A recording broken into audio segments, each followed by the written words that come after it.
How much more money do you want to make at your next pop up event? Whether you're a vendor or a host, I know you want to make more money. That's a serious question. We're about to get into 7 ways that you can make more money at your next event. Let's get started. Hey y'all, it's Crystal Nicole, and from the title, you already know what we're about to talk about. So we're about to just go ahead and get into it. So we are about to give you 7 ways that your next pop-up event, whether you're a host or you're going to be vending there, that you are going to make some money. So let's get into it. The first one is going to be the most important for both host and vendor, and that is research. Research is so important. So, first, we're going to talk about the host side of research. If you're a host or want to become a host, even if you is your first time or your 50th time, you may or may not know you need to look for location. The reason why location is important, you want a high traffic area.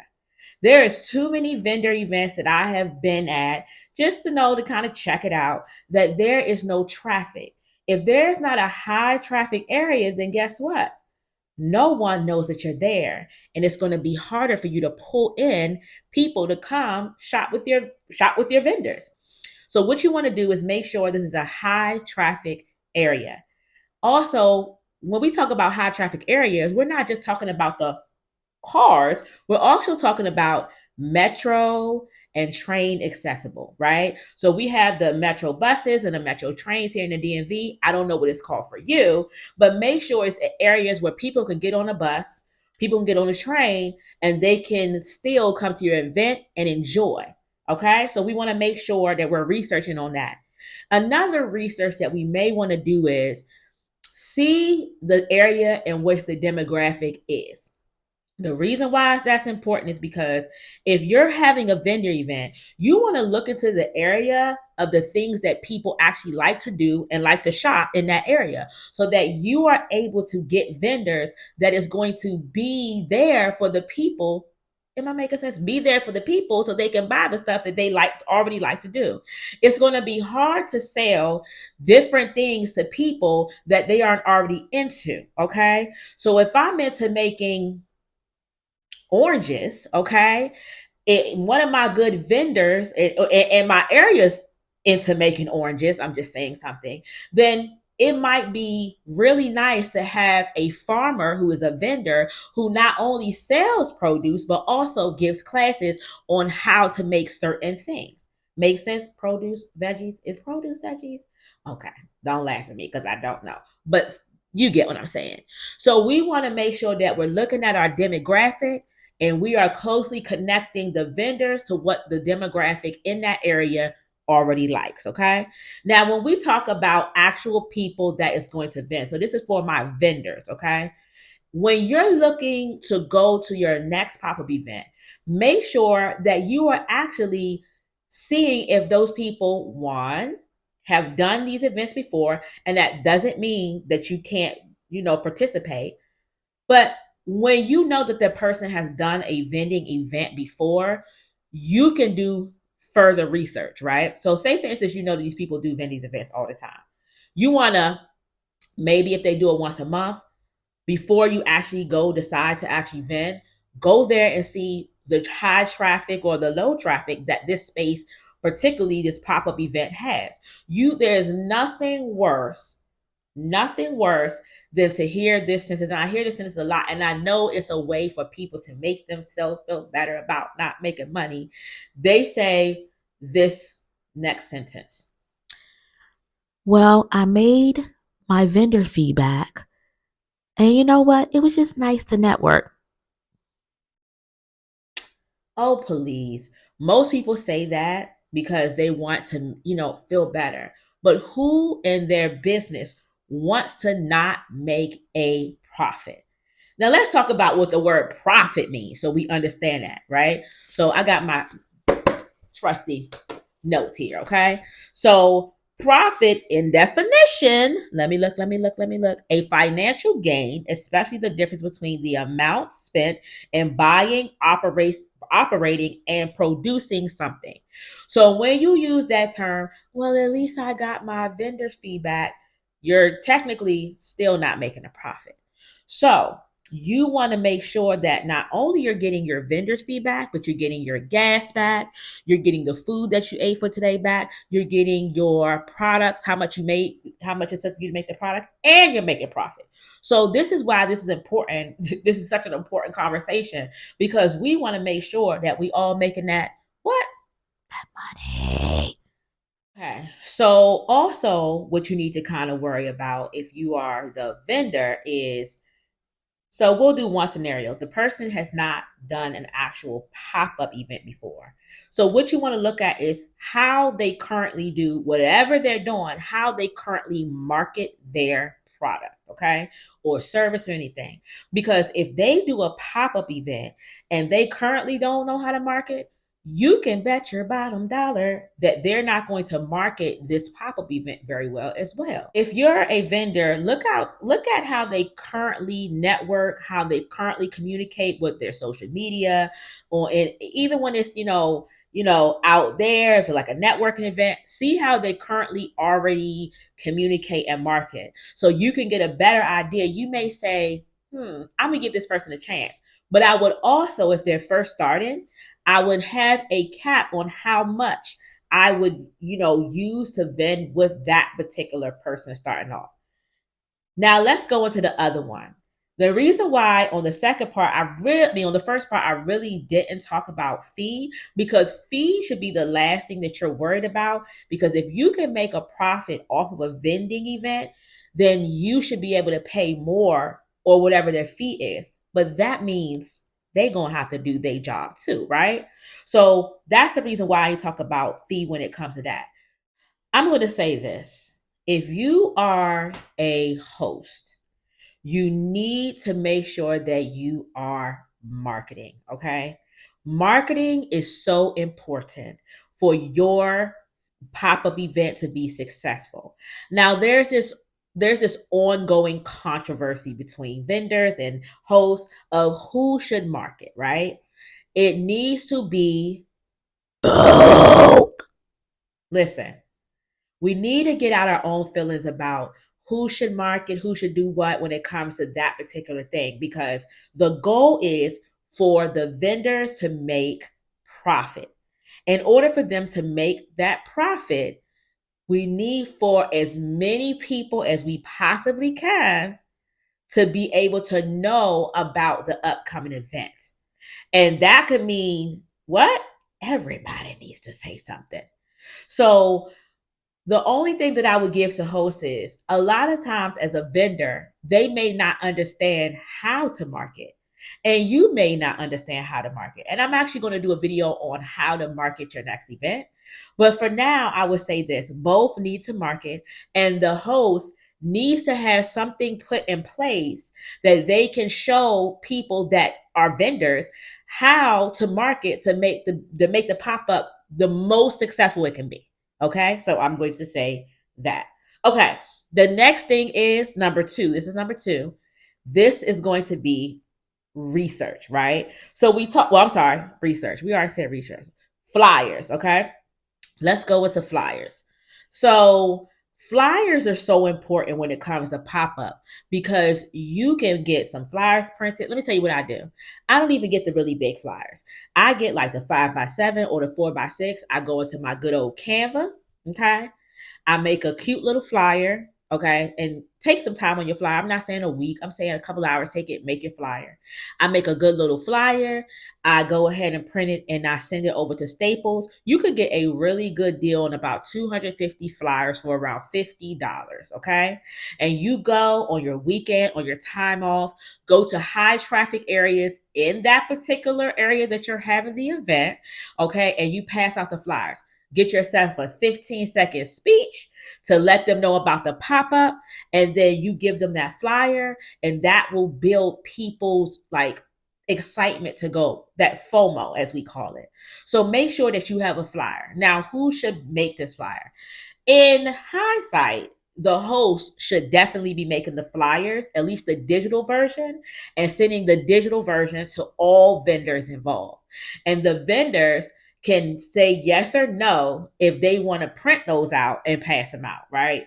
But they definitely should be, at least at minimum, they should be putting it on their Instagrams, their Facebooks, their TikToks, YouTube, whatever social media platform they have. They need to be putting them on there daily, or not even daily, maybe I would say every other day, so you keep people up to date.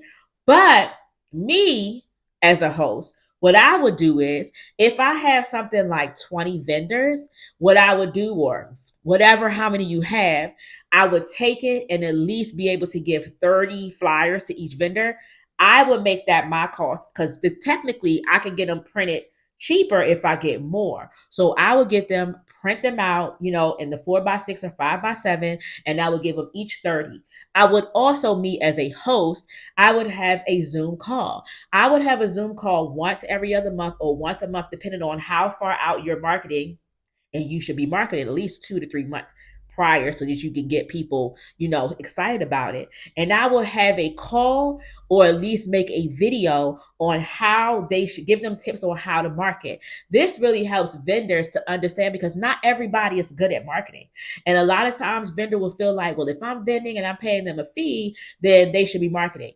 I say everyone marketing, but just in case, you give them that information so everyone knows how to market, okay? So the next is flyers. Now, say for instance, the host didn't make flyers, right? Guess what, vendors? It doesn't matter how mad you get about them not making flyers. You still want to make the money. So take the time and go ahead and get the information on the fly, get the information about the pop-up, make you a flyer. Even if you don't have, you can always look. You can go to Staples, because they can do them. You can do them on online and look at a coupon. You get about 250 for about $40, right? And I want you to start passing them out when you go to that area, passing them out when you go to different events, passing them out if you go to your grandma's house or her neighborhood, passing them out in that area. Because at the end of the day, regardless of who we think should make the flyers, guess what? The flyers need to be made. They need to be digitally sent to social medias. And guess what? There needs to be a marketing in place, regardless of who it is who markets, because everyone needs to market, but that's for another day. Okay, so number 3. Okay, so now we done researched, we found the person, or we found the space, we done did our flyers. Okay, now, and let me say this, about number 2, I didn't get into ads, because I'm not really big on ads and paying for ads, so I'm not the one to talk about it. Okay, so anyway, so we did all of that. Now we got the place that we're going. We got the venue. We done paid our vendors event, or we found the location. If we're a host, it's a perfect location. It has everything we need. It has high traffic area. We made our flyers and everything like that. So now we're talking about aesthetics. Okay. So let's go on the whole side of aesthetics. When you're doing an event, you need to have something outside that the people going by understand that you're doing a pop-up. The one thing that I actually really like seeing, it always grabs my attention, is that little man. You ever see that man that goes like this? Ooh. It always grabs my attention. No matter if I'm driving the car, I'm like, what is that? And it really brings my attention, right? So if you can afford that, get that, right? Also, another option is getting some type of banner, like as big as you can make it. If you're doing this consistently, that says pop-up shop and something fancy and nice little colors, not fancy, but nice colors so people could see it, right? But say, for instance, you're on a budget. You can also get balloons, get colorful balloons, have them tied up outside on a post that you can, that the people can see it. And also have a little sign as they come in, welcome to such and such pop-up. We have amazing events and stuff like that. You need to have something outside to bring in the folks, okay?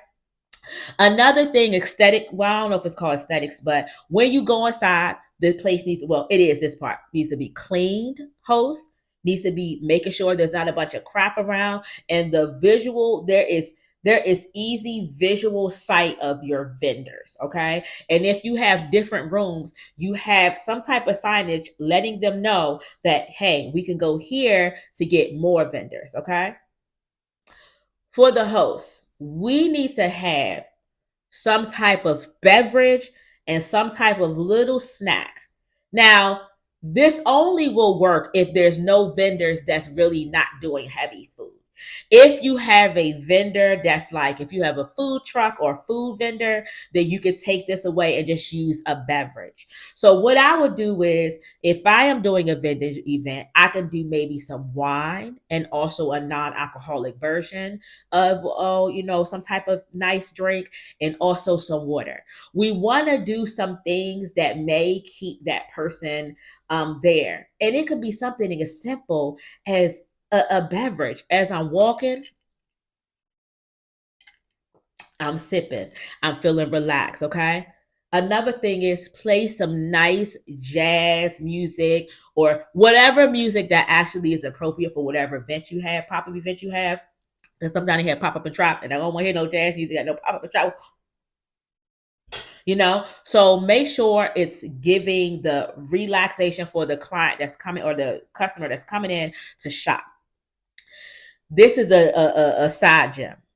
If you really want to keep the people there, a lot of people have kids and they have their kids on the weekend, and that's a lot of times where people do pop-ups, right? Have a little area for kids. Have a designated person. You know what I like to do? Make slime. Okay. Making slime is very easy. You can have a table, a nice big table, and off to the side, hey, while you're shopping, your child gonna make some slime. Okay. This gives them an opportunity to shop without the child while, they know the child is close by, and it'll give the child a chance to interact with you. They can make this slime. They can take the slime home with you. And on the little container of the slime they take home with you, I want you to put your information. Hey, I do pop-ups once a month. Hey, pop up a shop, whatever website you have, whatever that's there, so you can further market. Okay. So we want to make sure that is in place when it comes to hosts. Now, when it comes to vendors, you need to make sure that you have enough product. If you're something like a lotion or a scrub or even food or anything other than like clothes or whatever like that, you have a sample. Okay. So that way, when a person comes, if they say, oh, I have lotion available, you should have a sample section or area that they can try that lotion. If it's a perfume where they could try and spray the little tab, they could spray it, right? Or if you having brownies or whatever like that, you just have a little bit of the brownies that they can sample. Having a sample station is going to be all the difference, okay? If you're selling juice, you have a little thing of juice, whatever like that.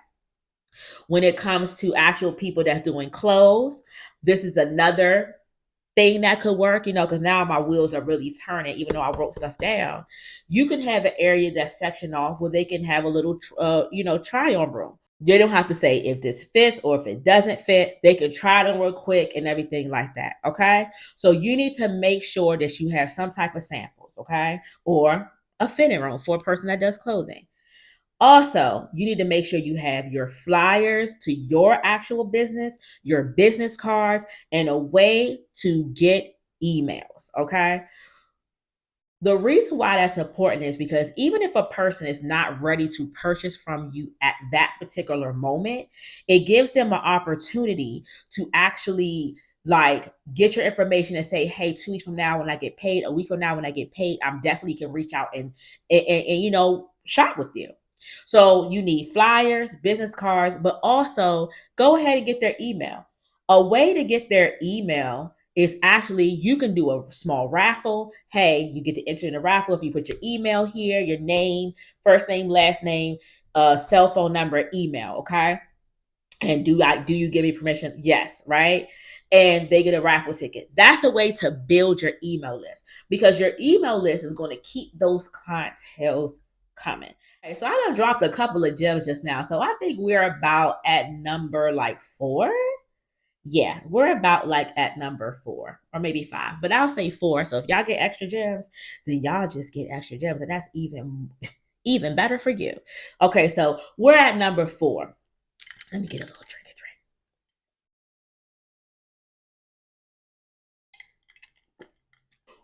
Number 4, we need to make sure that we are interacting the way we need to with the people that is coming in.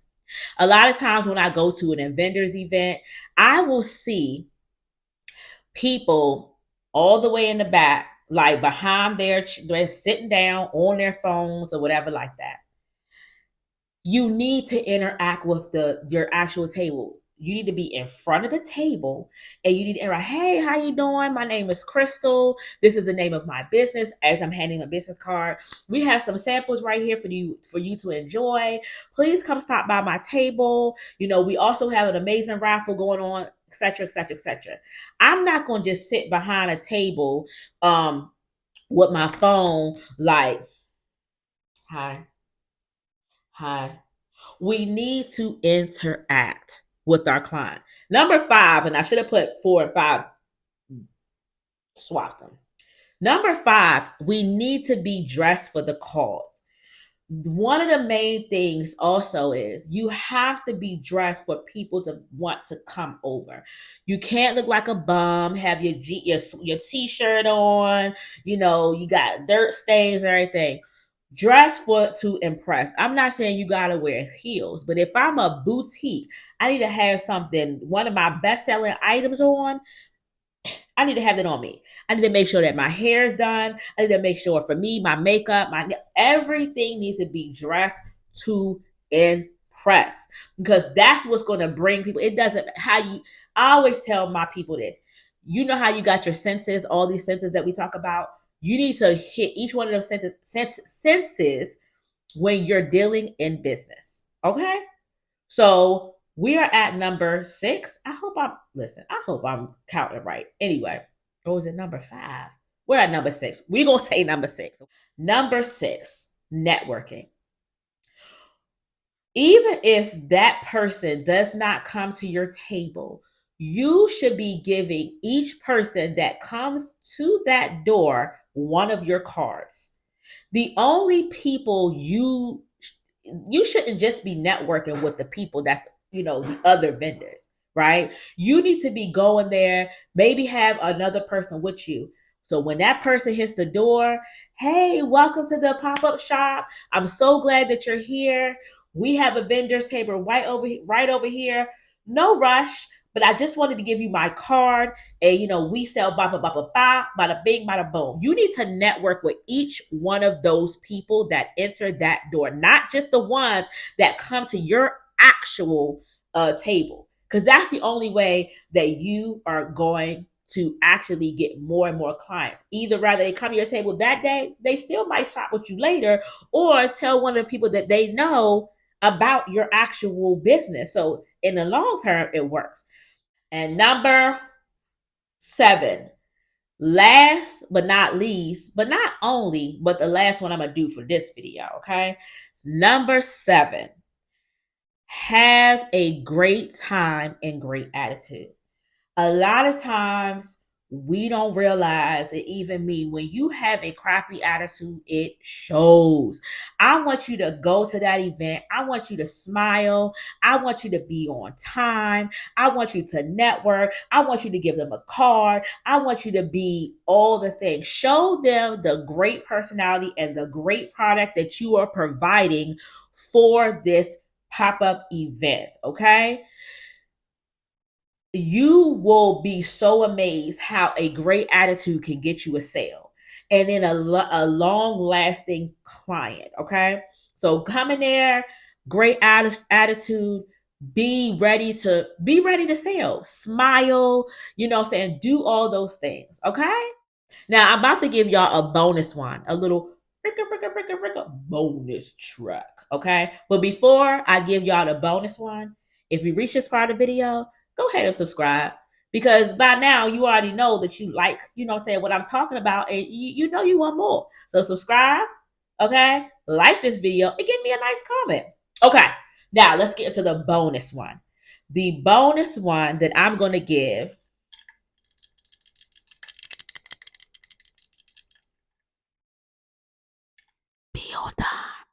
Be on time.